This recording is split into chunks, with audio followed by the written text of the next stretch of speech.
Hey, everybody, welcome to the Jim Masters Show live entertainment lifestyle talk show series. It's a pleasure to have you here today. Hope you guys are doing well. Hope your day is going well. It is a beautiful day here, really, really nice. And it's always great when you guys are here. If you're joining us for the first time, we do welcome you. This is our entertainment lifestyle talk show series where we have light, love, and levity, and of course, our famous levity, which is something that just happened to happen and developed during the course of these episodes of our entertainment lifestyle talk show series. Last summer, about a year ago, I was saying that the show has a lot of light, love, levity, and especially with it starting during the pandemic, the world really needed more of that. And it still does. It always does, right? But out of my mouth came the word levity. And as a result, all the viewers who watch, and they comment live during the shows as well, and we welcome everybody who's watching right now from literally all around the world. They fell in love with it and they said, we're going to call ourselves the Lovities. And we're going to deem you, Jim, Mr. Lovity. And this is going to be Lovity Hall. I think that's really cool. And that's just one of the many things that developed when we turned on the television lights and we said, you know what? Let's do this show. I work in television and radio, stage and film as a television and radio personality, presenter, host, journalist, actor, writer, stage MC, voiceover artist, and narrator. And we decided to put this show together, and we have done over 440 plus episodes, 7 days a week. And it's been extraordinary with guests from Broadway, Hollywood, television, film, music, culinary arts, sports, comedy, inspiration, and everything in between. If this is your first time joining us, we welcome you. Don't forget to subscribe to the channel you're watching right now, which is our YouTube channel. That's Jim Masters TV. That's where you'll find over 440 plus episodes with guests from all different backgrounds, celebrities, newsmakers, everyday people. We always have a great time here with everybody and lots of levity. We always learn something too, which is kind of cool. I say that the show and our channel, Jim Masters TV, is designed to inspire, entertain, educate, inform, and everything in between. So it's great to have you with us today. Thanks so much for joining us and everybody who's been sharing and tagging and spreading the word about the Jim Masters Show. We have so many incredible, cool things planned for all of you. Don't forget, we also do pop-up shows as well, and we do a lot of surprises. So stick with us here, and we have a lot of cool things coming for you as well, especially with all the new things that we're doing behind the scenes with our show. So you're on the YouTube channel, Jim Masters TV. We would love it if you click that red button that says subscribe. And then while you do that, also make sure that you click that notification bell icon, because that will keep you notified of all the upcoming episodes of the Jim Masters Show, JMS, and also our surprise shows, pop-up shows, on-location shows, and all the other cool things that we do. So thanks for doing that. And also give us a like as well on the YouTube channel. You see a little thumbs up there. Click thumbs up. We love that. YouTube loves it as well. It really does help our show. And leave a comment underneath this episode of the Jim Masters Show Live on our YouTube channel. We would love that as well. So we welcome everybody. We also welcome the Lovities. The Lovities, again, are the viewers who watch all the time. They call themselves the Lovities, so we welcome everybody. We're going to dive right in right now with our very, very special guest. She is extraordinary at what she does. As I mentioned, she's joining us here tonight live and direct from New York City. Dr. Ziva Bakman-Flamhaft is a lecturer in political science at Queens College. That's SUNY. She's a Fulbright scholar and a writer and a memorist. She also has appeared in numerous academic conferences in the United States and abroad, and has been a guest lecturer and a speaker in other forums, including radio and television. Now, her riveting and page-turning memoir, War Widow: How the Six-Day War Changed My Life, was self-published back in 2017, and it is absolutely incredible. It really, as I say, is a page turner. She also, and we're going to talk about that, she also has the book, Israel on the Road to Peace, Accepting the Unacceptable, as well. She's also published articles, book reviews, and book chapters on the Middle East, Israel, Zionism, and women and war, including From Sufferers to Activists, Israeli and Palestinian Women Talk on War, Bereavement, and Peace, as well as Iron Breaks 2, Empowering Women, Participation, Rights, and Women's Movements in the Middle East, North Africa, and South Asia, and so much more. You know, 2 chapters from what eventually became her memoir appeared in Women's Studies Quarterly as well, and Lilith, which is amazing too. As I mentioned, she is live and direct from Manhattan in New York City. This book here, again, really is extraordinary, and it is my honor and pleasure to welcome Dr. Ziva to the Jim Masters Show for you today. Dr. Ziva, welcome to the show. It's a pleasure and an honor to have you with us today. Welcome. Thank you, and thank you for having me. Oh, it is absolutely a pleasure. Before we talk about this particular book and some of the other topics, I'm fascinated by your story. Tell us about the backstory to what it is we're going to be talking about today, and what were some of those early inspirations for you, realizing that you are somebody who's definitely not only purposefully placed here on earth to empower people, but to inspire them through your work, through being a lecturer and, a teacher as well, a constant teacher, a lifelong learner yourself, but also through these incredible publications and books you've written as well. So, everything in life is a process. Nobody is born knowing that he or she are going to inspire people or write or do whatever the special thing that they're doing. And actually, I, as a child, even as a very young woman, believed that, I thought of myself as a very shy woman. I didn't know that I had the strength to do all the things that I ended up doing. And the strength of, I should have known, because as I write in the book starts, of course, not with the war, but with me as a child. I was brought up with a mother who suffered from winter depressions.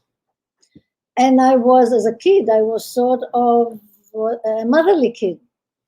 So I wasn't a helpless child as I thought I was.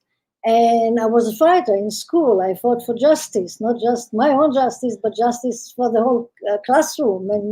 And I organized a strike when I was 12, and things that I did. That only later on, when I wrote the book, I realized that actually I did a lot of things already as a child, as a young woman. But as I wrote the book, as I was writing, sort of as almost an out-of-body experience took over. I was writing, and then I was asking out loud, what else is going to happen to this woman? As if I'm writing about somebody else that is not me.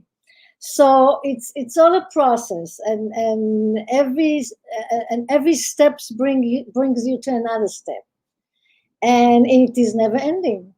And I have a story actually after it just happened 4 weeks ago. So it's another layer that I want to do something with. After 54 years, I was in Israel on a visit, and I was quarantined because my serological test was negative. I was quarantined for 6 days. I was miserable, fighting that, and all of a sudden, the second literally, the second the quarantine ended, through a conference call, on my phone, there was a phone call. Mm. And on the line was a young military officer, a female. She introduces herself and she said that we, the military, have an identification tag that belonged to your husband before he died. Wow. It took me a while to be able to speak again, to ask her what kind of a tag. ID tag. She couldn't say more than that. The next day, actually, if you want to, I have it in front of me. She couldn't explain, nobody could explain what it was. And then the next day she arrived to the hotel and she brought it to me. And I can actually show it to you. It's made out of cardboard. And this is the back, and the back bears his handwriting. Oh, I think what it is, handwriting. And on the front, there is, as you can see, a green ribbon with a safety pin. And here you cannot see the white part is, excuse me, a lot of noise from the street, is a white ribbon. And in the ribbon, very faintly, the word sounds is being woven in. Nobody knows what it is. Nobody knew what it is. That is amazing. 4 years later. Now, how did the tag arrive 54 years later? Turned out Right. to be and a wonderful couple from Israel sent it, found it. There's a story to that. So I'll start with the story. Sure. The field medic that took care of my fallen husband 54 years ago, he was burned beyond recognition. And he had no chance to survive. I saw him about 10 or 15 minutes before he died, and I wish that the military did not manage to bring me there at that time. Yeah. I wish I had never seen what I've seen and heard what I've heard, because that never leaves you. So the military medic who took care of him took the tag home with him. I didn't know why. I learned why when his son, his now mature son, and the son's wife, a former member of parliament in Israel, found it in all the things that his father was the medic, and he died 14 years ago, the medic. The son remembered that the medic told him, he used the word traumatic stories about soldiers on the battlefield that were killed or severely injured. But one story stood out about a soldier that the father said fought for his life, was gravely injured, and he fought for his life like a lion. And he also remembered that the father told me that he had a tag belonging to the soldier. He didn't explain why he had it, because he was not supposed to have it. Right. To have it. He always wanted to give it back to the family, but he was afraid that it'll shatter them all over again. When the wounds. So he kept it. And it was not until the COVID pandemic that a son had time to go over his father's belongings and found this tag, not knowing what it is. So he contacted the military, and it took the military a whole year to find me while I was on a visit to Israel. And that's how the tag came to me. Now, since that, I wrote on Facebook, I asked people if they know what it is. What I learned that this is a triage time. But it's also not clear, because triage tags come in few colors. Black, or in Israel it's blue. No chance of survival, don't touch. Red, critical injured, immediate care. Yellow, not critical, but care after you took care of your the most critical injured, and then green, no emergency, no danger of dying or any other danger. Leave alone. But this is something completely different. It has green and white, so I created a story in my head or in my imagination. And the story is, for me, it is that well, the name on the back in the soldier's handwriting tells me that I say tells me, but at least that's what I imagine, that the soldier prepared, just wrote the name on this cardboard ahead of time, and then in time of need, the ribbon of the triage was probably put on the piece of cardboard.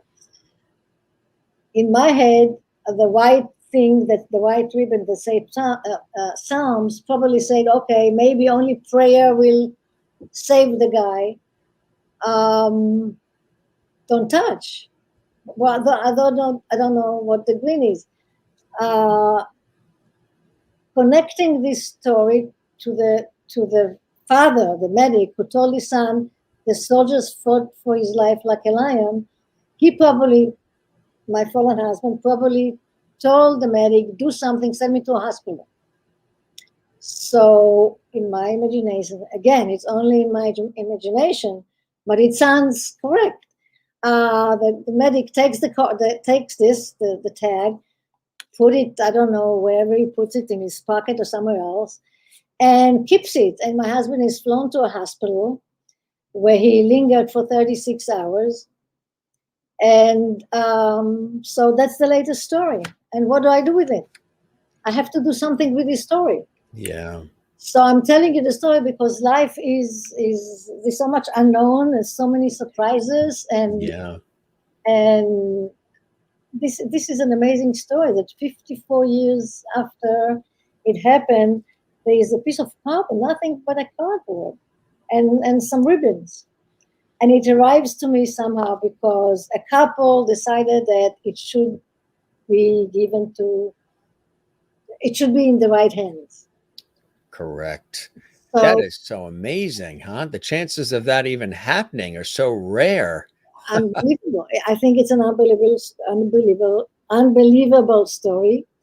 And what I'm thinking about is reprinting the book with I don't know, with a story on it, like an afterthought or something like that.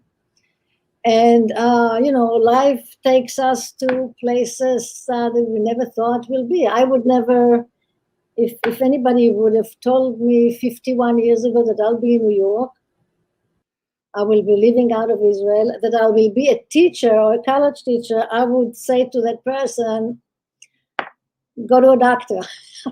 You're crazy, right? You're crazy. So here I am, 51 years later. 51 years later, and penning this fabulous book here, War Widow. This really is amazing. What was the writing process like for you, Doctor, in terms of just putting it all down on paper? You know, how the 6-Day War changed my life, the memoir. What was that writing process like? I'm sure very cathartic, therapeutic, and emotional at times too, huh? Terrible, very, very difficult emotionally, but yes, therapeutic. Made me think. I mean, I realize. Well, I always know how important family is, but how much more important it is than. I mean, we all live our life, and we don't stop thinking. Oh, wow, our family is so important. The extended family, not just the immediate family. But that's really made me. I'm still very close with cousins and my nephew, nieces, and even friends from first grade. But we take it for granted sometimes. Yes. We cannot take that for granted. So that was one thing. I discovered that I'm very much like my grandmother, who was a very orthodox woman, but I would call her a feminist. I mean, she fought for girls to go to school at the times when girls, at least Orthodox girls, did not go to school. As I said before, I found that I was actually a fighter, even though I thought I was so timid and shy. And I was wondering as I was writing it, how did my parents manage me? I mean, there was always something. Always You kept things interesting and busy, right? always fighting somebody, always being in the right, having to be in the right, always. But I was right. Yeah. And actually, I find myself in America also because I fought the Israeli government on something that had to do with war and the rights of war widows. A year after the war, the Israeli government decided to stop death compensations to childless war widow. Now, I was pregnant when my husband was killed, but seeing him burn beyond recognition and hearing his last breath and, well, the shock, because of the shock, I lost a child. So here was a childless war widow, and the government decides that death compensations are being stopped. All we were about 128, I remember the number, 128 childless war widows. And I thought that the decision was arbitrary and unjust, and it had to be fought. But so I somehow won't get to how I got the telephone numbers of those particular widows. Okay, I went after them, and the 6-day war was an astonishing Israeli military victory, historically. And nobody would fight the government. So I was doing it myself. And I created a lot of noise. And I met some Knesset members, and I promised to go to the Israeli Supreme Court. Mm. But in the meantime, on the very private, my very private life, I decided that I needed to take a break and to go away. One thing that happened, I became more and more involved with bereavement. Young widows. There was an article about me. There was an interview about me in a paper. So a lot of widows, young and not so young, childless, and mothers called me for help. They admired my strength. So I became, and then there were the handicap and the wounded. There's some bereaved parents, and I became more and more immersed into bereavement, and that was not healthy for then a 23-year-old. Actually 24 at the time, a year after the war. So I needed a break. I also had a unhealthy relationship that I knew I had to end, and with a very famous married man. It's in a book, so I might have said that. And before that, there was another episode. So I said, okay, I'm going to take a short trip somewhere. But I didn't have much money. So the very office I was fighting, had flights, purchasing flights from America, all over the world, actually from parts of the world, Europe, United States, back to Israel. So I asked the person there, can I join a flight?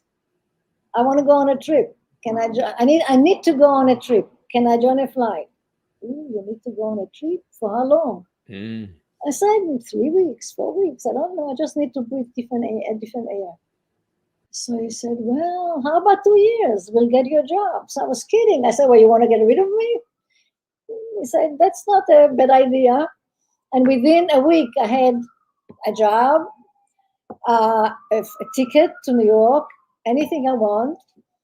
And I wasn't even ready. I didn't take them seriously when he offered that. So I stayed a month to tell my parents, to prepare my parents, to prepare. I was working at the time.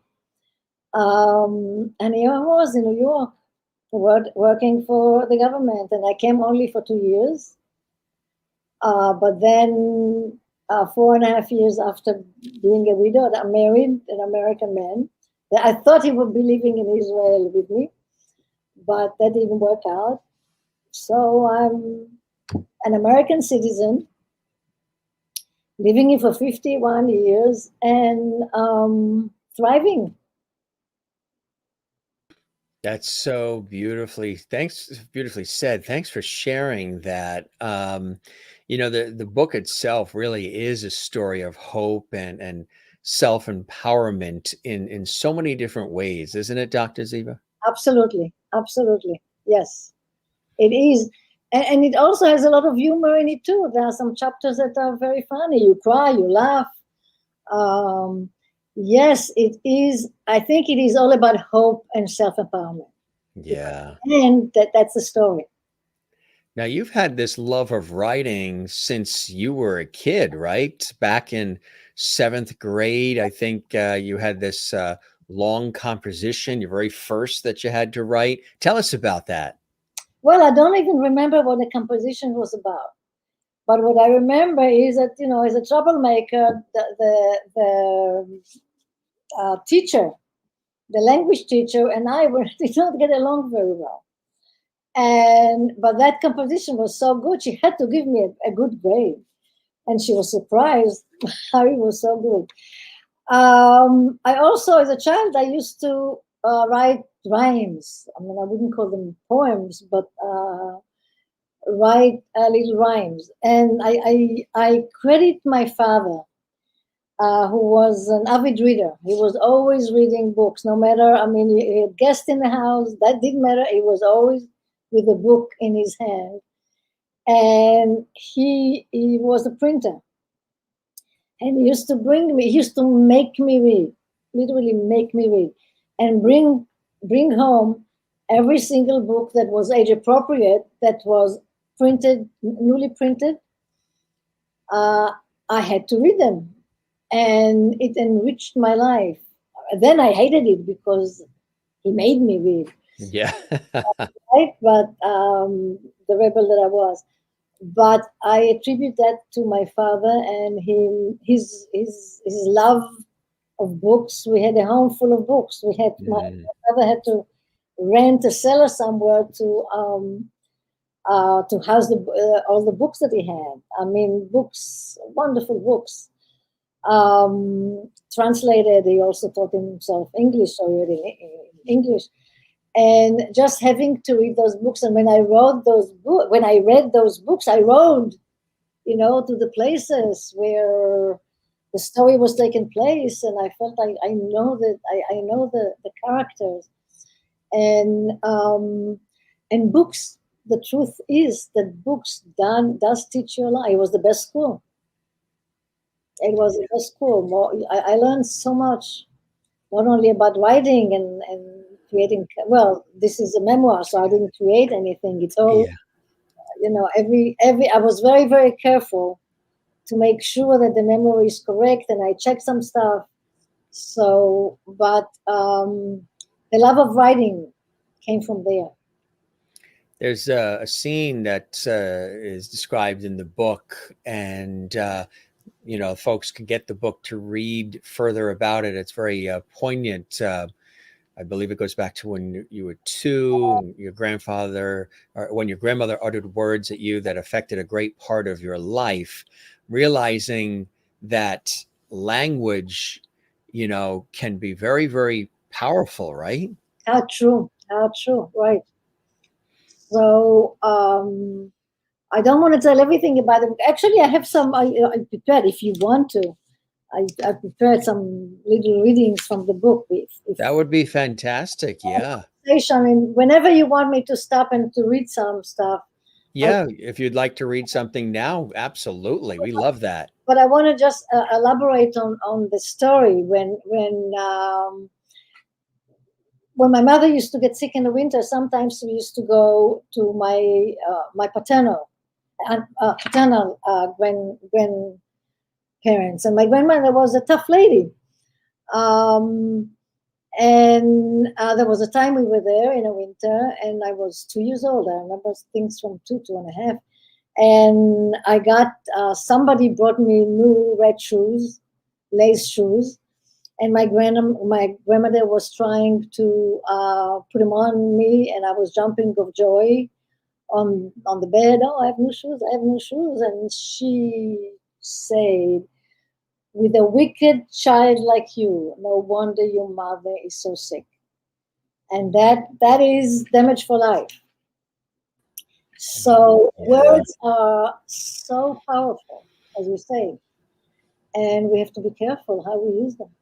Especially with a child, because you're like a sponge. When we're like sponges when we were children, we hear everything and we can't always dissect it or add logic or really reason with it. We just hear that when we're children, we absorb it and we feel it, and that can be either incredibly positive or it can be incredibly negative and lifelong reaction to it. And yeah, sometimes. I can tell you about that too, because every bad thing that happened to me went back to that wicked kid. I never questioned why such a bad thing happens, because I deserved it, because I was a wicked kid, and wicked kids do not deserve anything good. So I lived, especially after the 6 Day War, after I became widow, I lived a life of fears. I took care of it. I'm okay, but terrible fears, and getting this brought a lot of stuff back. So I'm now working on myself. Was a wonderful thing, but also a shocker. I mean, Yeah, it sort of brings up those memories again and right to the surface, right? Exactly, the feelings and the good, the bad, and the indifferent. Absolutely. This book, again, as we were saying, War Widow, how the 6 Day War changed your life. It really is. It's intimate. It's very intimate. It's sort of cinematic in a way, and it even begins 2 generations before you were born, right? right. Tell us about that. And I tell you, well, we're a product of. We're not just a peer one day born and we are who we are. We are a product of our history. We are product of our family history. I do believe that. And it was very, very important to me to tell that history. And you mentioned that I self-published a book. I was looking for agents. The best way to publish a book, of course, is through agents. So there are two agents that are very interested in my book. One agent wanted me to start the book when I'm 18 years old, which meant that that history that I wrote about had to get out of the book. And I wouldn't do that. Even though it would benefit me, I said I have to write about my grandfather, my grandfather too. I have to, which was really, she met her husband. The first time she met her husband was under the canopy of a marriage. She never saw him. She didn't see him before. Wow.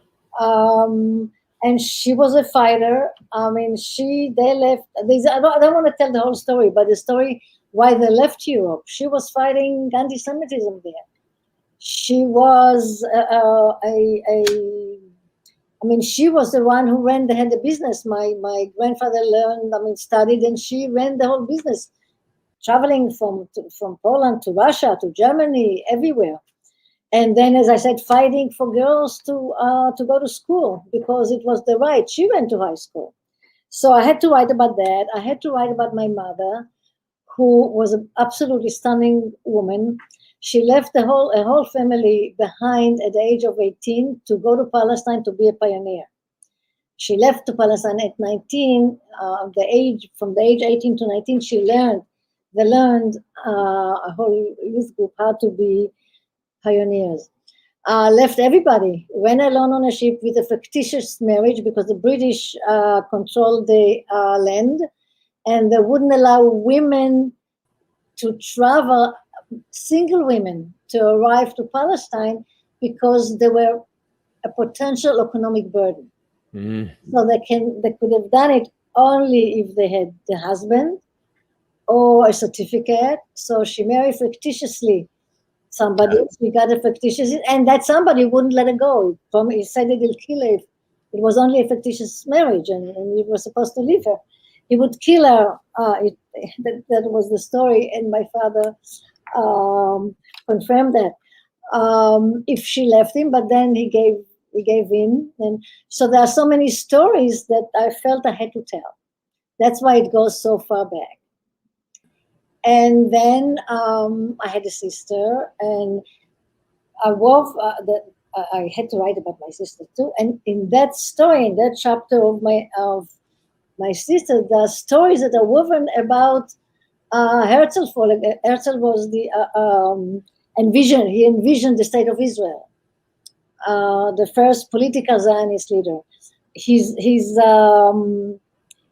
remains arrived to Israel when I was 4.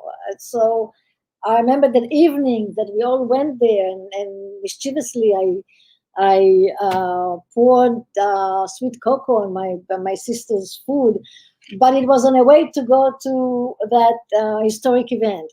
So I had to write about those things, and then school, because me in school, always believing that I was so timid, but here I am fighting for some good stuff. So I felt that the story will not be a full story without going back through the generation that I did. And also an important thing I want to talk about. A lot of people ask me, why did you write about your mother's illness? Isn't it a betrayal of your mother? Isn't it, why did you do that? And the reason I did it, and there's a scene in the book, I want your audience to buy the book and to read it, so I won't repeat it, but there's a very cinematic and very, very dramatic scene in the book about my mother is having a breakdown. And it took a lot of courage to write that scene. And the reason I was writing about it is because I don't think that mental illness is discussed enough.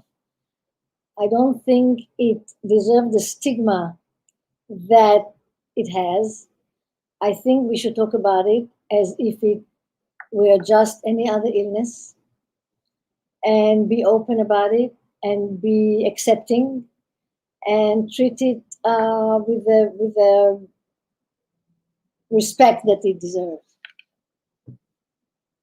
So that is why I wrote.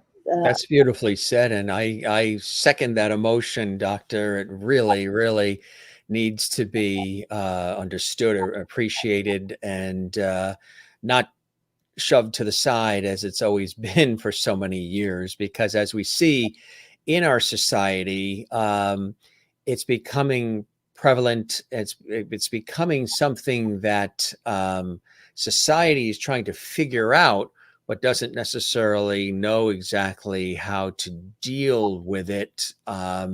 So it's very important. And, the pandemic that we just went through brought out a lot of that. It brought out so many things in our society, in our world, that have risen to the surface. But the mental health problem and mental illness specifically is something that really has risen to the surface and cannot be swept under the rug anymore.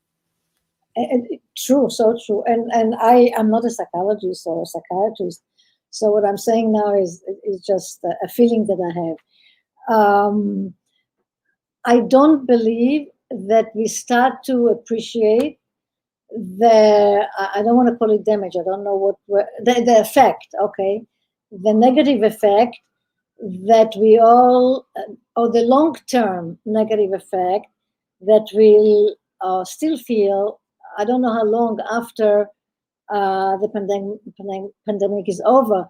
The closeouts, the being home alone, not being able to see friends, relatives, children, grandchildren for a long time. The fear the uncertainty. And now again, people are getting fearful again with the Delta variant. So I think all this have a major psychological effect. It really, really does. You're so spot on with that, and hopefully, we can work through it together. The book also, it's also about the cost of war, isn't it? About love, betrayal, loss, agony, but with all of that sort of woven into this incredible story, the bottom line is what I said earlier, that hope and self empowerment component is throughout and paramount, isn't it? Absolutely, absolutely. If I didn't have that strength, I could have given up. I mean, the book, a lot of things happened to me, and towards the end of the book, there is the rape story. It happened. I was about two years here. I was a widow for 3 years, a little more, and just ready to. I said to myself, it's time to start rebuild your life. So I was just ready to move on, and then my fallen husband, best friend, rapes me brutally, and the rape is depicted in the book, is told in a book, the way it happened. And at that point, when that happened, I lost trust in mankind. So I could have easily. I was at home. I didn't go to work. I was at home for 2 weeks. I was heartbroken, and I can read you something. Some of it. When I walk 4 o'clock, I walk in my apartment, and I see a picture of my husband, and I hate him so for having friends like that. And I shatter his picture to pieces. And I could have easily given up. At that point, after so many things happened, then that, but I didn't. I just talked to myself, and I kept saying to myself, he's not going to ruin your life. You're not going to give up. Right. The demons, I was always, in a book, I call them the demons. Those demons that always are after me, and you're not going to let those demons get you. No, you're going to fight them. And I did. Did you want to share something from the book? Oh, I have a lot of stuff that, sure. So you tell me well, there's a story of that's a little long. Yeah. My husband, maybe Yeah. it's too long, I think. Yeah, whatever you're comfortable with, whatever you would like to share. Yeah, I'm sure everybody would love to hear it. Absolutely. Okay, so you know what? I want to start with the very beginning of the book. That's about writing.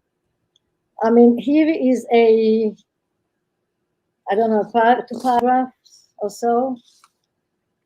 And you write a book, you can work on a paragraph a whole day, literally. What word to use, what word to eliminate, how can you make the whole paragraph shorter but meaningful. So I just want to read how I start the book, the very first paragraphs of the book, and then we'll go to other things if you would want me to do so. So here it's how it starts. Ima is mother in Hebrew.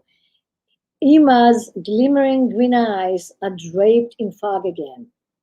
She's staring at the window with a hollow look. Only a few weeks ago, when the sun shone with radiating brilliance, my mother was full of life. Only weeks ago, when summer's day lingered with light and the bathing season was still on, Ima took my sister Miriam and me to the beach. We went there daily. The beach does us good, Ima would say to us in a voice that made me think of gentle waves breaking on the shore. Only a few weeks ago, she was still wearing her bright summer dresses. But today, she is wrapped in an old, colorless robe. It seems it was only yesterday that she made me laugh when she hid behind the living room curtain, then pushed it aside and made funny faces at me. But today, her pretty face is graying like the bleak day that signals the arrival of winter, the season without laughter. I am a little girl, not yet 4. Still, I sense that the days are shorter and that my beautiful mother, whom I love so much, is sinking into an abyss of sadness and pain. The raindrops are hitting the window pane, and I am scared of the coming winter because in winter, Ima gets ill, gets ill. In my innocence, I do not understand what a nerve doctor, quote unquote, is, but I hear that Ima goes to one. I do not understand what electric shocks are, but I hear that Ima gets them when she goes to the doctor. Then the next paragraph begins. On the day I was born, in Israel, then Palestine, the moon eclipsed Jupiter, the planet associated with luck and good fortune. Its blackness may have been a sign of things yet to come my way. On earth, too, darkness outshone sunlight, for World War II was raging. So this is how the book starts. Mm, But it has funny chapters too. Me in the yeah. Army, for example. Yeah. I mean, Yeah. Captain Benjamin, if you remember the movie, Sure. Right. Exactly. or other things that are, But I don't know if you want me to read other stuff. Yeah, absolutely. Give people a good sense of the flavor of the book and the writing style. Absolutely. Okay, so this is from chapter 2. Okay. Met Eagle, that's my husband. By the way, it's not by the way. I've been married for 50 years. Um, to my husband I met in America, my American husband. And it is not, you cannot, I do not take for granted, but, and nobody can take for granted the idea that every person, I don't know, man or woman, but I think more men, you cannot take it for granted that the man will contain the whole past of his partner. All right, probably with women like that, but I don't think it's not. It's. I'm very grateful for that. Yeah. Right. Because Yes. from my experience as a young widow, I know that not every that being a widow, not so much a divorcee, but a widow, and especially a war widow, always a glorification of that story. So not everybody will contain that. Right. Exactly. That's Okay, a beautiful thing. And congratulations on the 50 years. thank you. Almost this. Almost 50. Wow. Yeah, That went fast, huh? In a New York minute. true. That's true. Way too fast. Yeah. That's why you have to do. You have to enjoy life, Every day. Right. and you have to do what you want to do, and you have to enrich your life as much as you can. Anyhow, so I met Eagle at my military base. I caught sight of him out of the corner of my eye. He smiled when he looked at me, but I did not smile back. I did not imagine that the striking young man I had just passed would be my husband. He, on the other hand, knew I would be his wife the first moment he set his eyes on me. I skip a lot now and I continue. I saw you, quote, he's talking, I saw you through the window of the officer's canteen. Watching you wait outside, I say to myself, that's my future wife. Romantic, I thought, maybe a little arrogant, I thought, but little wonder Eagle swept me away. Okay. What else?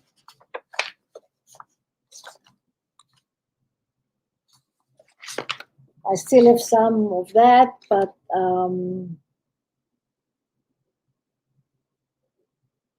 I want to read you something about. We talked about fidelity, so here is Yeah. and what What do you think is another area that would intrigue the audience that you want to dive into? Okay, something about fidelity. I want to, Yeah, that's when do you when do you first of all what do you forgive and what don't you forgive, and when do you forgive and can you forgive certain things and not forgive others?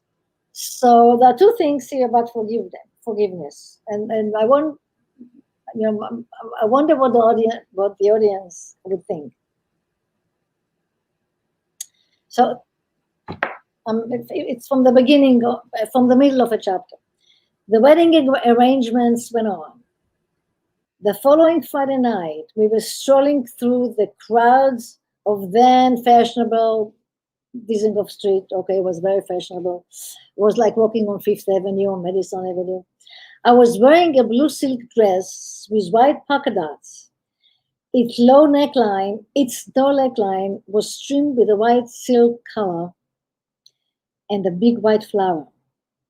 Our seamstress had sewn it together with my extravagant bridal dress. Eagle was proud as a peacock. Everyone is turning his head after my stunning looking bride, he said. Your big eyes are so green against your tan skin, you look like a cat on a hot tin roof, as pretty as Elizabeth Taylor. How about Evergar? And I'm writing it.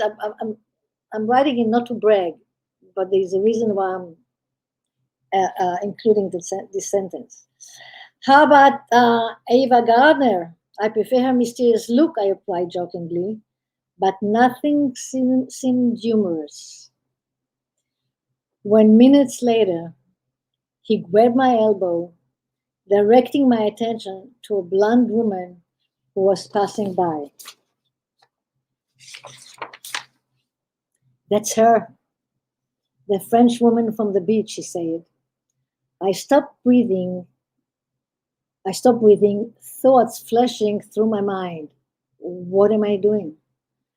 How can I marry this man? Now that blonde woman, a day before, he was on a beach and she was a French tourist and she started up with him and they ended up in bed. And that's 4 months before we are, no, that's a month, 4 weeks before we get married. So here's my thought. What am I doing? How can I marry this man?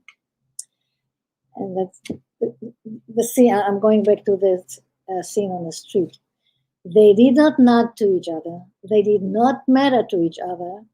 They merely shared a fleeting sexual episode, the knowledge of which Eagle felt compelled to share with me. Worse yet, he needed to show her to me moments after praising the way I looked. But the invitations has been sent, the preparations were completed, and I was in love. So I went on with my marriage plans. Would I do it now? I don't know. right. Right. Exactly.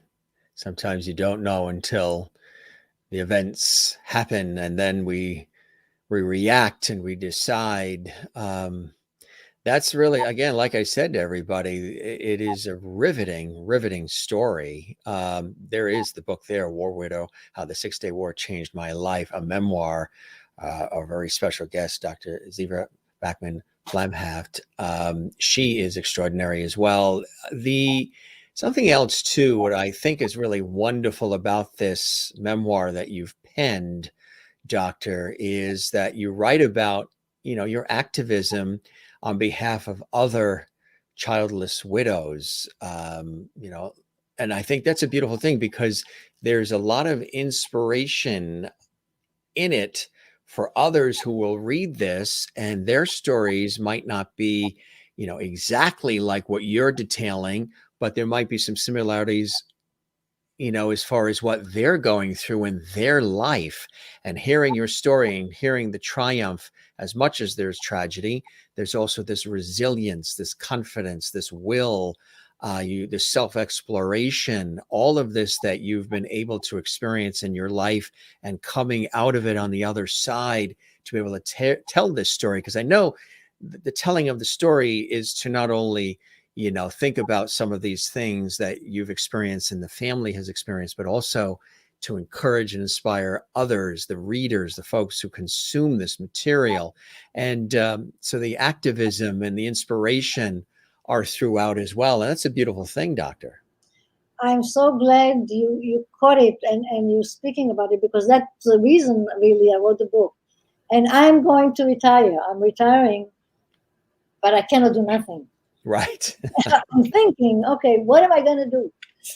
And I'm thinking maybe about becoming an inspirational speaker, because this is inspiring, and this is for women or men, not just women, but men, people who suffer loss, who suffer life. How to this gives hope to people. And I got few phone calls actually from on Facebook's responses that you helped me. I lost my husband. You helped me with that. Thank you so much for writing it. So this is not over. Right. I'm not finished with this. I mean, she is not done. This is not the last you're going to hear from Dr. Ziva. That's for sure. I'm not done. Absolutely.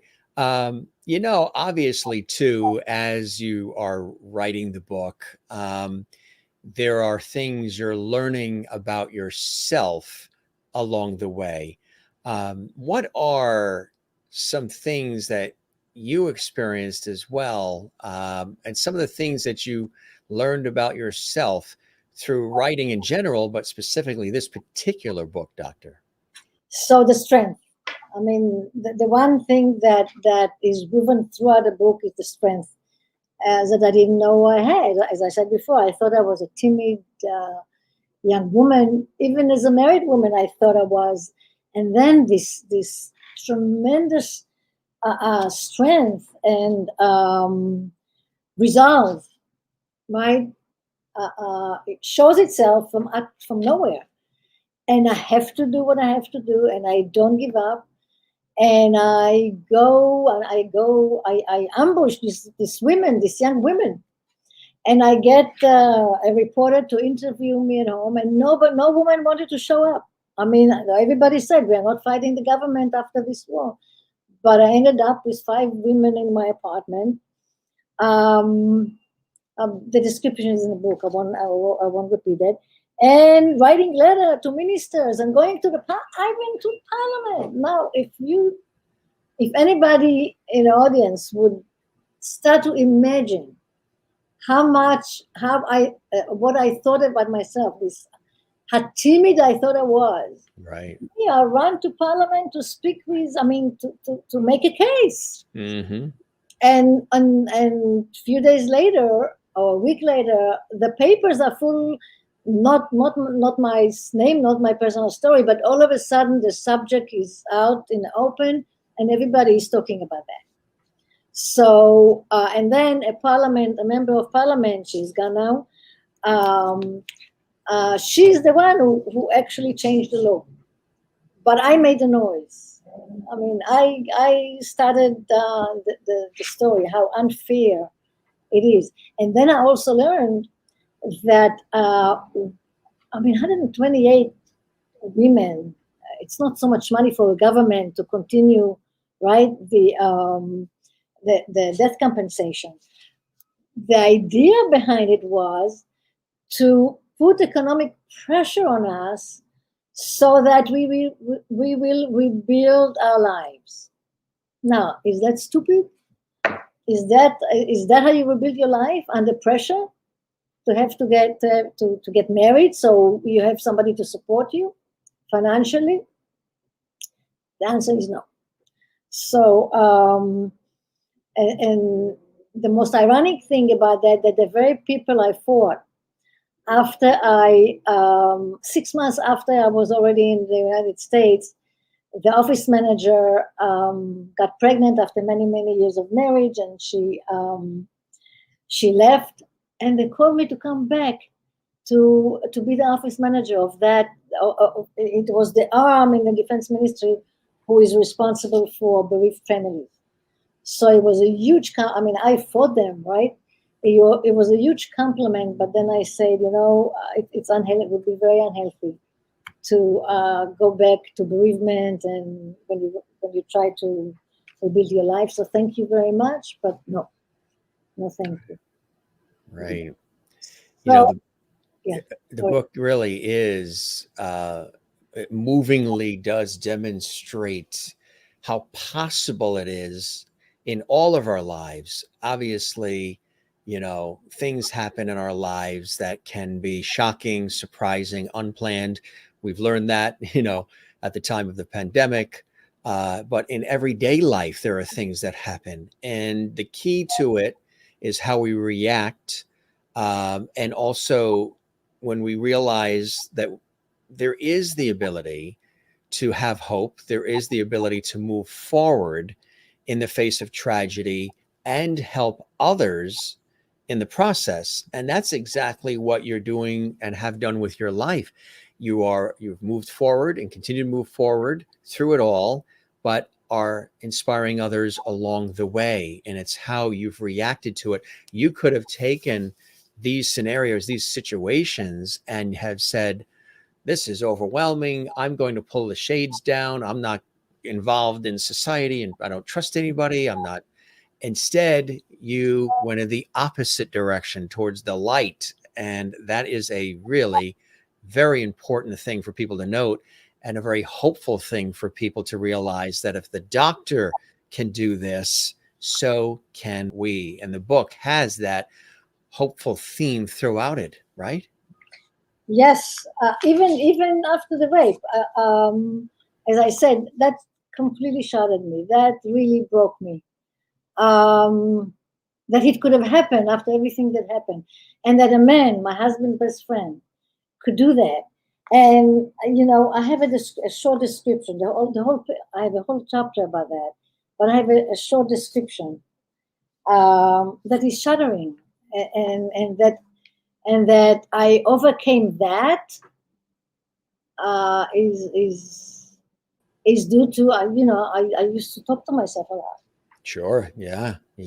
No, Did you blame yourself too? A lot of people, when those things happen, even if it's not their fault, they always blame themselves too. Of course. I was. It took me decades to be able to speak about it publicly. Number one, and number two, I wanted, and then I was going to press charges, but he died a miserable death. And but I didn't tell. I didn't tell because I was afraid that I would be raped all over again if there is a trial. He was a military man. I was afraid that he'll take the whole military and tell lies about me. He could have done that. That it was my fault. Of course, I was, and that's what he told. It's a whole story. It's in a book. I ended up telling his wife because she was also a very good friend of mine. But I stopped talking to them, and she didn't understand why. And yes, so I blame myself one, but I was also so worried that if I'll get out with the story, it'll break my parents' heart after they went through already. Yeah. As a child, I lost my husband. Right.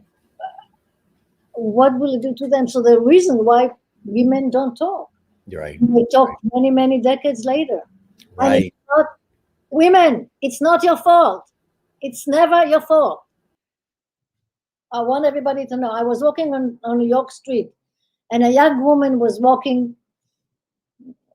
She looked like she was wearing a bikini and nothing else. So a woman, maybe she was in her 60s, was walking by me, and she said, No wonder these women are raped. And I said, lady, this woman, if she would be walking on the street naked, no one has the right to touch her. And you better remember that. She got me so mad. That was recent. Wow, it was just recently that happened. How that? Women still, yeah. So Yeah, now yeah, I mean, this is really a Me Too story. yeah. Um, Absolutely. my chapter about the rape. So listen, if any in the audience, if anybody that hears something, that wants to talk, wants, I don't know, how can somebody get in touch with me?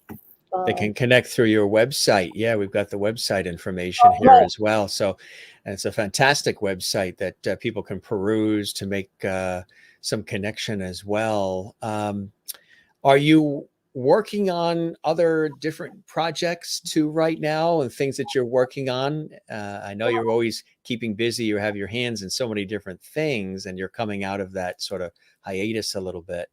Yeah, I started a few years ago. I started a novel, the first fiction, women's fiction, and then I stopped because it is so hard to publish, especially by men and women that are a little, that are not a little, that are older, because agents want a relationship with younger people with whom they can have, they can produce more and more books later on.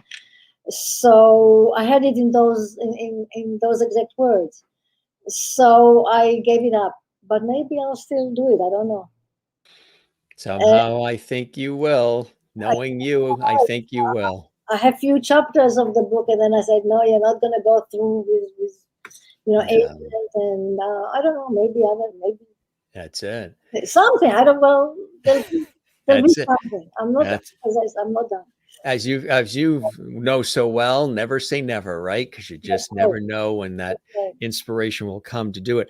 Um, what do you hope, Doctor, people are left with when they read the book? What do you hope are some things that really stick with them? Those teachable moments, those wonderful moments within the book that really can leave a long lasting impact on somebody that they then take into their own lives. What do you hope they're So left with? belief in yourself is number one. Always believe in yourself and go with your instincts. And don't be afraid to do what you want to do. Just fulfill what you want to do, and that will be fulfillment of your life. And you start with one thing, and that may lead you to another thing, or just one thing, and that's fine. But always remember that you have agency, that you have power, and don't give up. If you're in a situation because of a loss, or because of an illness, or because of any difficulty, just have hope, and always believe in yourself, and never blame yourself for anything. Things happen, and you do the best you can under the circumstance. Life isn't perfect. Always remember that too, and just do the best you can. And it's very important to me also about the rape, the Me Too. I mean, women who blame themselves for being in a situation, for finding themselves in a situation that they are. Don't blame yourself, and tell your stories. Don't be afraid to tell your stories. And hope. I mean, hope, agency, the power, self empowerment, hope. Maintain your humor. Don't take yourself so seriously all the time. I mean, sometimes you have to, and sometimes don't. And find yourself within yourself. Find who you are, and love it. Yeah. I mean, Right. just love who you are. Don't. I mean, there's a difference between what's the word? Somebody that loves himself overly. Narcissist. No, Narcissist. Yeah. you know, it, there's a difference between narcissism and just looking at yourself and And, saying, "I'm okay." Right. I came Right. out okay. Right. Yeah. That's So self-love. That's self-love. Right. Exactly. And the appreciation for, um, your talents and skills and your way of living. Absolutely. And it's a very important thing. And you've been able to find that and maintain that. What are some of those joys and blessings in your life, Doctor, that carry you through your life? So the first thing is that I never, ever, ever take anything for granted. Nothing is for granted. I get up in the morning and I breathe. It's a wonderful day because I'm up and I'm breathing.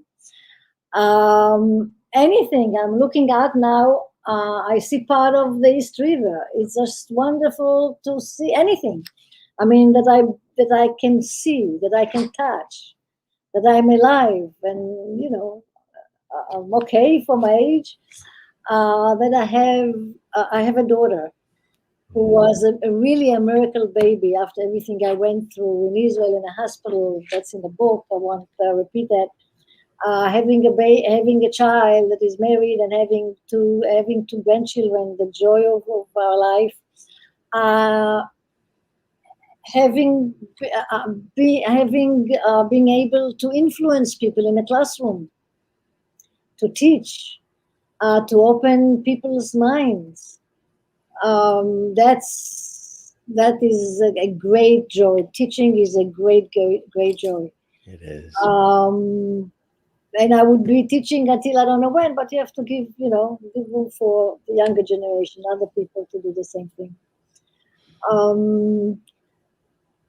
Anything. I mean, this gives me great joy to be talking to you. Gives me so much joy. You are a wonderful interviewer. I mean, a great interviewer. So Thank you. that's great. I don't know. I'm looking at the picture now that my great nephew who studied art did a drawing, did in a park. Just look at it. It gives me great joy. Above it is a drawing that my daughter did at 7 when she was 7. That anything other than pain will give me great joy. Just being alive and Yeah. everything that I survived. And all the simple things in life, appreciating the simple things in life. Sometimes we get so hung up on all the big things and trying to, have all the big stuff, but when it comes, it's the simple things in life that really sustain us, right? Listen, I love beautiful things too, but what does it mean in the end? You know? Right.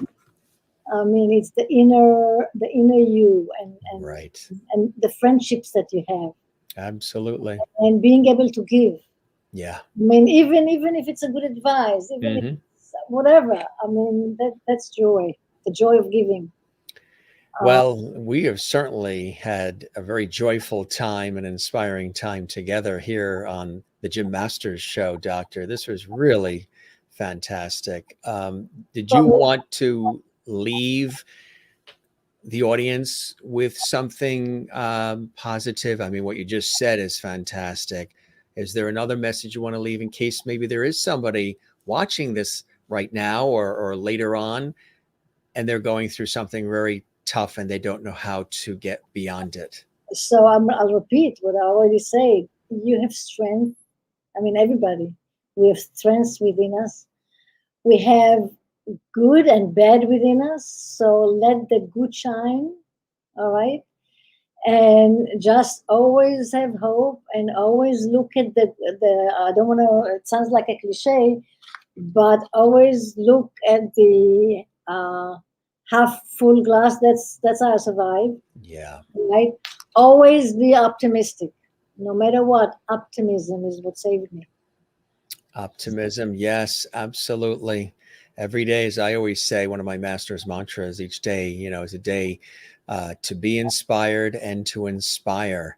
And you've been doing that, I think, all your life, Doctor, and through your work as well at the university in New York there, and inspiring young minds. And now with all of the collection of incredible books and publications.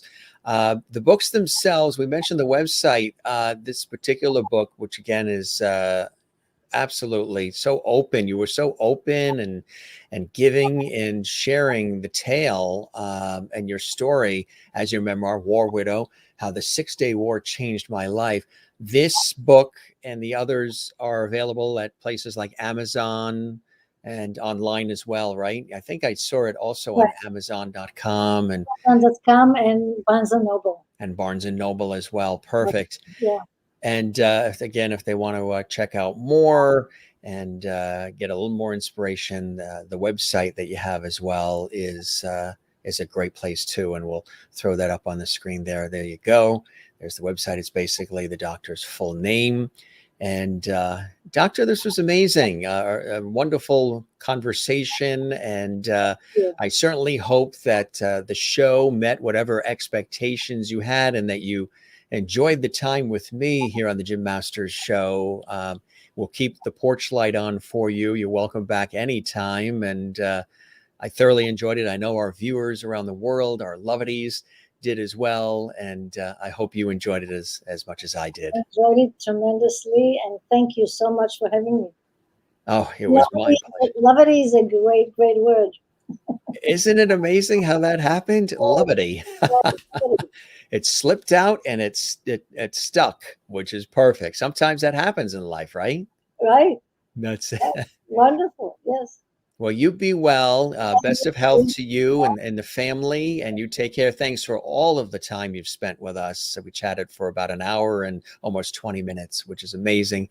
All the guests say it never feels like that because we just more than an hour and 20 minutes. Wow. Quite amazing. Amazing. And it never feels like that because it's just. No, it didn't. Thank you so much. Oh, the pleasure is all mine. You take care, Doctor. You be well, and I'm sure we'll chat again soon, okay? Thank you. I'll be very happy to. You're very welcome. Take care and enjoy the rest of your day. A very special guest here on the show. I hope you guys enjoyed it. Dr. Ziva Bakman-Flamhaft, author and teacher, and so much more. There is the book, War Widow, How the 6-Day War Changed My Life. And again, that's one of several books penned by the doctor. And again, she shared with us some samples from the book, not everything, just some samples to give you a good sense of, the passion, the enthusiasm, but also the story itself.